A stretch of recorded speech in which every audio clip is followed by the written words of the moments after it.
Imagine being a student and having this fear over your head. How are you expected to function if you're living every day in fear? That's part of the reason why people have gone out to protest. They want to show their peers that they are not alone. The thing about being a victim is that it leaves many feeling ashamed and scared to say anything. Here at CU, there are resources that help keep all of your information confidential if this is what you choose. Have you made your voice heard yet? I'm standing outside of Atlas with one of the student groups named Empower, who's running for next year's student government. Welcome back. You thought college students were under a lot of pressure? For student athletes, games every weekend, 20 hours of practice a week, and final exams in hotel rooms during championship weekends. Annie Mortius tells us how student athletes find time to do both. This weekend, 25 lucky high school students attended special aviation and aerospace classes at Metro State University.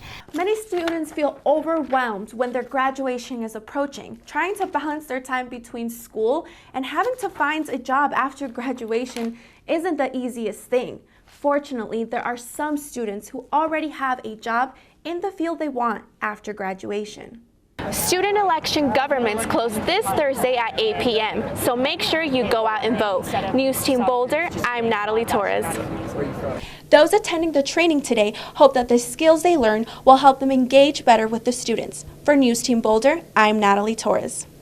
A great new art exhibit inspiring people of all ages to become more conscientious about what they are throwing out. Stay tuned to see those exciting pieces of artwork after the break. Students like Gantert are worried about the recent budget cuts. But if approved, what do these cuts mean? What kind of consequences will it have on communities across the country? I came to the CU Law School to find out more. Polls have closed for student elections. The Empower Party won the election with a total of 68% of the vote.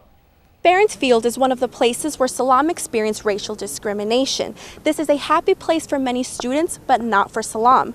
Last year, 11 incidents of racial discrimination were reported, this according to the Office of Institutional Equity and Compliance. Cultural appropriation, what is it and how does it affect different people in your community?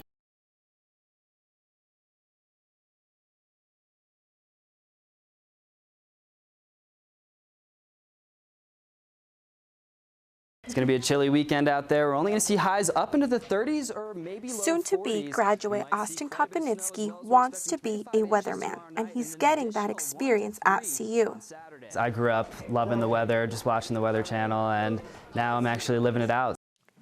Jesse Hughes is also a journalism student graduating in less than 2 weeks, and he's already thinking of the range of jobs he can do. I would like to go into broadcast media as a producer or as a photographer or some sort of position like that, or be an anchor. But they are also learning that getting a job is a competitive process. So what skills are employers looking for in recent graduates? According to the National Association of Colleges and Employers 2017 job survey, employers want people who can work well with others, solve problems, and have good communication skills. Many students feel overwhelmed when their graduation is approaching, trying to balance their time between school and having to find a job after graduation isn't the easiest thing. Fortunately, there are some students who already have a job in the field they want after graduation. Christine Mahoney, the Internship and Career Coordinator at CMCI, explains the skills that help students stand out when applying for jobs. Can you go into an interview and look people in the eye and shake hands? Can you ask follow-up questions? Those are soft skills that are not necessarily taught in school, but are really important for every job interview. And Kopinitsky is one of the students who already landed a job. I'm going to be the weekend meteorologist and multimedia journalist during the week at KCAU Channel 9 in Sioux City, Iowa. As for Hughes, planning for a job in journalism takes preparation and forward planning.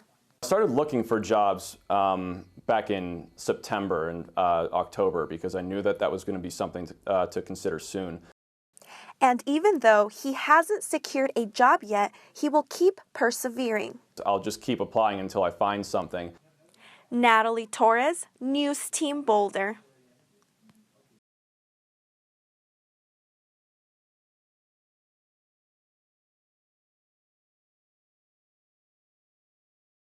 me what democracy looks like? Protests against the president's travel ban erupted across the country. The city of Boulder was no exception.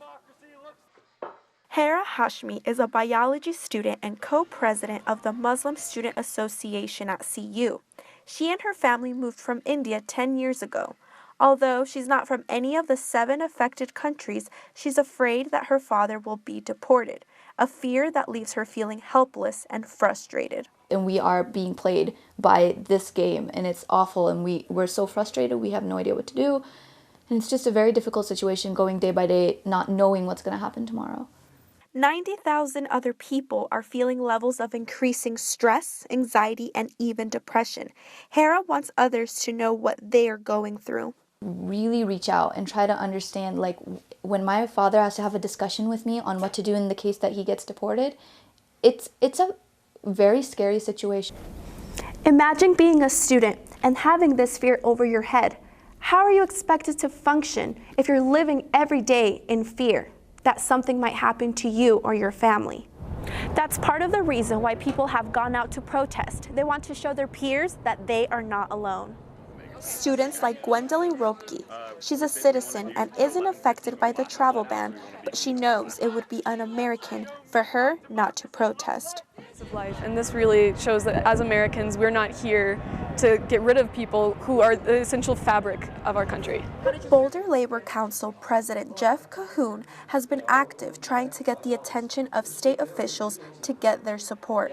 We had 350 people rallying at Cory Gardner's office, demanding that he meet with his constituents. In the meantime, President Trump is revising a new executive order.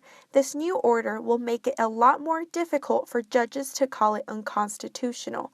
The protests across the country have shown Hera one thing. I see a lot more people coming out in numbers, coming out in droves, and being very vocal about what they believe in. That people want to get involved, to share their voice. They are willing to do more to change the things they consider to be an injustice. Natalie Torres, News Team Boulder.